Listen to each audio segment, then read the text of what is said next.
big news over here about BBC presenters defecting to a little known radio station here in London. But what was the true reason why this latest escapees decided to quit?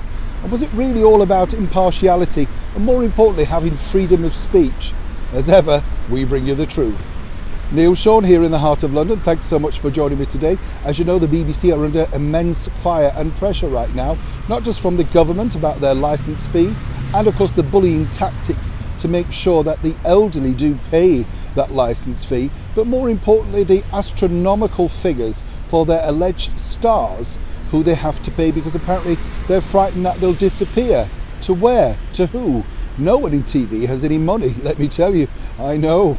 But more importantly recently, these two people, you will remember these two people, Jon Sopel and Emily Maitlis, decided to defect to a little known radio station over here called LBC.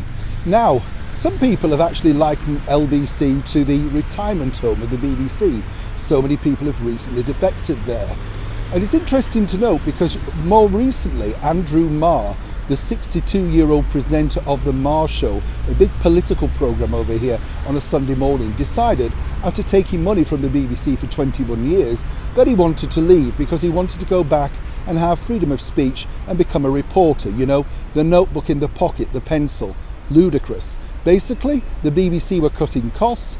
They not necessarily wanted to pay these salaries, as they simply couldn't in the public interest, and more importantly they were offering shorter term contracts.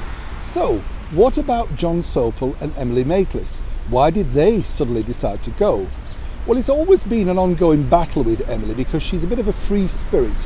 As you know, she likes to sort of cite herself as a serious journalist, while draped across magazine covers in expensive designer clothes surrounded by dogs. You get the picture. And then, of course, she got into trouble once again with impartiality, with tweeting tweets or retweeting tweets that were seen unbecoming by the BBC.